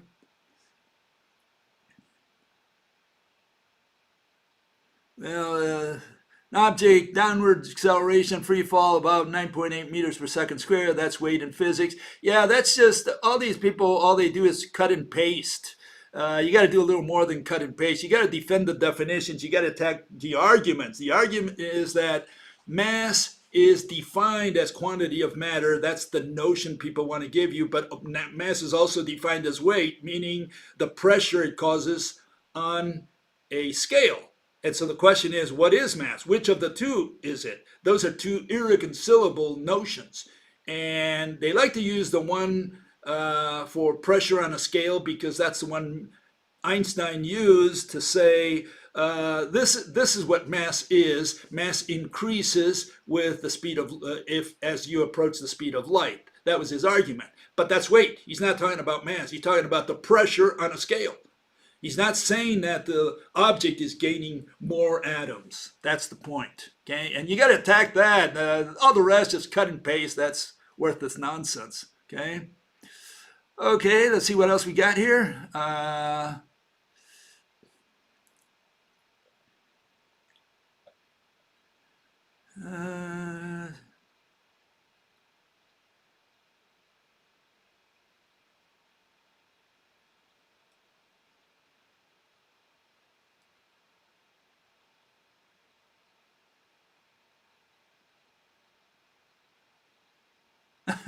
Yeah, what object has no shape? One fellow asked, right. And there's not an object that you can imagine that has no shape. Okay? And one fellow says, many objects take the shape of its container. Yeah, but it has shape. I don't care if it takes the shape of a container. In fact, the case I always give is you have a balloon full of air. Okay? What is the shape of air inside the balloon? Well, let's say the balloon is perfectly round. Fine. So the shape of air in that balloon, that blob there, it's round. Okay? Now we take that balloon to outer space. Okay? Astronaut takes it out there. He pops it. Okay? Let's assume he can do that. Okay? A special balloon. Okay? So he pops it. Now the air is coming out of there. Every single atom that forms that blob of air is there. Okay, if we could color code it, we could see it and say, okay, here's the blob. And that blob is going to drift and form into some irregular blob. It's not going to be spherical anymore. I take a snapshot at any point in time, okay, of that blob expanding in an irregular shape through space. That whole blob has shape. You can turn in your grave, you can turn yourself upside down, you can do whatever you want. That blob has shape. Okay, so that blob of air has shape. A gas always has shape. It had better have shape because it's made out of atoms. Anything made out of atoms had better have shape. Okay, it doesn't work the other way around. You can't say a concept has shape, okay, because it's not made out of atoms, but that's irrelevant. The point is a concept is a relation between two concepts, two objects, and you can't have a relation in lieu of an object. Very simple. If you can't understand that, you got to go back to kindergarten, guy. It's just that simple. Okay, fellow says,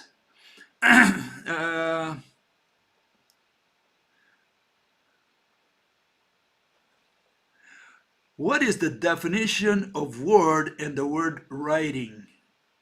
I don't understand the question, so I'm going to have to take that as I got to think more about what the fellow's asking. If you can clarify that, I'd really appreciate it. I'm not sure what you mean word, but the issue is, I'm just going to clarify something that is maybe tangential to that, and that's we don't define every word in the dictionary to please the devil's advocate, okay, extreme devil's advocate. We say object is that which has shape. And they say, well, what do you mean by shape? Well, why don't you ask, what did you mean by that? What did you mean by which? What did you mean by those words? I mean, is the word which or the word that, are those easier to define than the word shape? So what are we going to do? Spend all day long defining those four words? And then people say, well, what did you mean by those words that you used to define that which has shape? You know, we can spend an eternity. And that's not what science is about. The issue here is that you have to define the word object, because that's what we're going to be doing physics with. We're going to do it with objects. We can't do it without objects. And the problem right now is that we have to attack the definition of mathematical physics. What does mathematical physics have? Well, they have this notion that it's see and touch.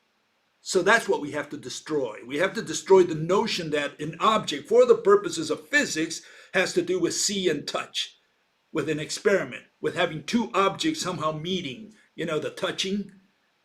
That's what we're against. And we're saying all objects in the universe have shape. It's a universal property of all objects. And that's a universal property, and it doesn't require an experiment. It doesn't require two objects. With one object, we've got it. And on the other hand, here you have see and touch. They are both verbs. You have to define nouns before verbs in physics. We have to have an object before it can move. And here we're saying, oh, see and touch, which are actions. That's one issue. Another one is that you need two objects. And then another one is that, again, it's a verb, it's a dynamic thing, and you have to run an experiment.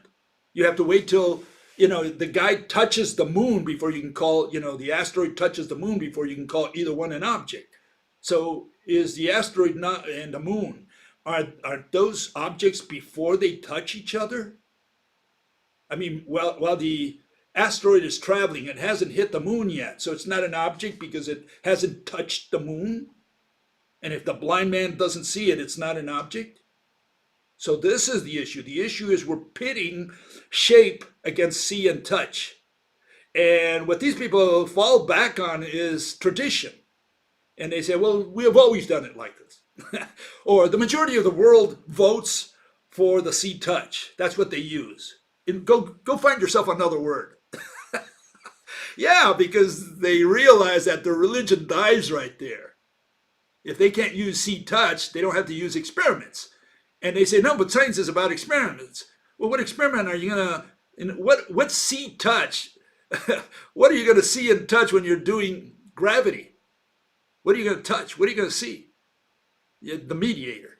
Is there no object there, no thing? Even in quantum mechanics, you have particles. In general relativity, you have the four-dimensional space-time, which is treated as an object. And they say, well, you're weighing down the canvas, the fishnet. And then they say, well, disregard that. Don't take it literally. But that's how they give their explanation, their physical interpretation. So they're treating it as an object. They have to treat it as an object if they're going to give you a physical interpretation of a mechanism of gravity. That's how simple it is. And so, yeah, you have to have an object. And then when you say, well, we do it with ropes, and they say, well, why can't I see or touch them? Well, because again, here it is. Can you see or touch whatever's coming in contact with a pen when it falls downwards? Why does it fall upwards? Nothing is coming in contact with the skin of the pen? Is that what you're trying to tell me? You're doing it with spirits? Black magic? No. You had better have something invisible, intangible, that is in contact with the skin of the pen. Only then can you explain gravity in physics in a rational way. Very straightforward.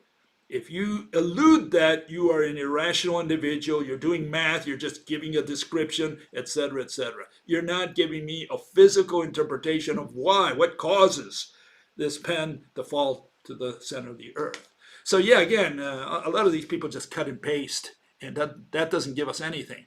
But regarding the word of word, we don't define any word in every word in the dictionary. I'm not sure what the context is here. I don't know how important the word is, the word is, or the word, what was the other, writing?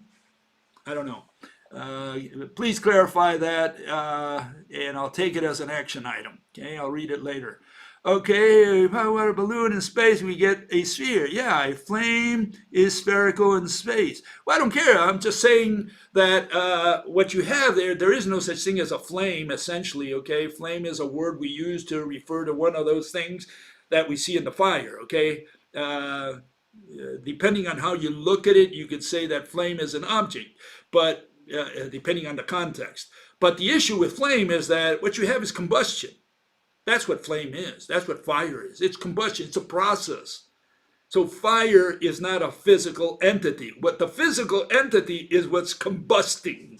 That's the physical entity you have to identify. Okay? Something is being oxidized.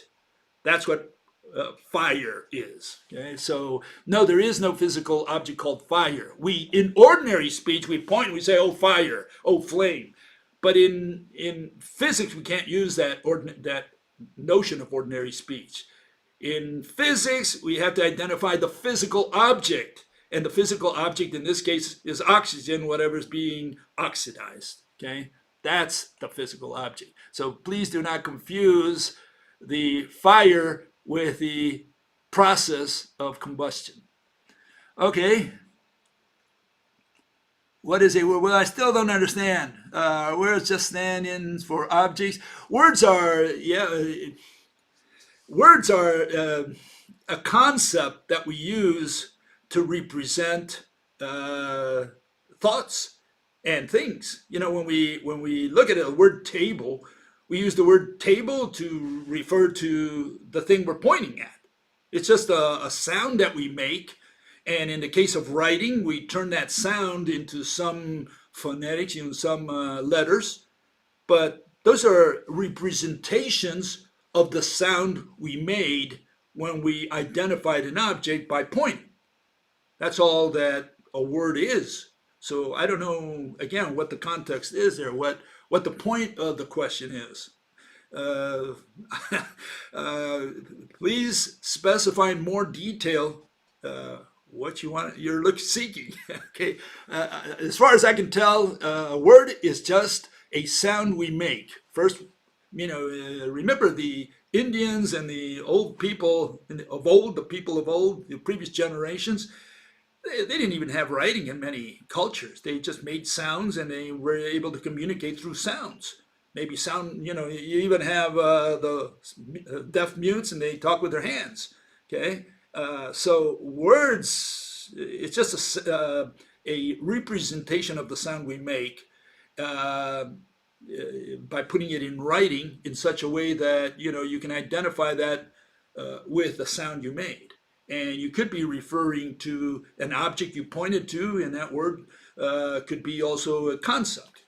And you don't point to concepts, you define concepts. So that's all I can tell you. Okay. Anyways, a flame is electromagnetic light spectrum. Okay, with that, I'll see you next time. When is it? Sunday. We'll see you then. Bye bye.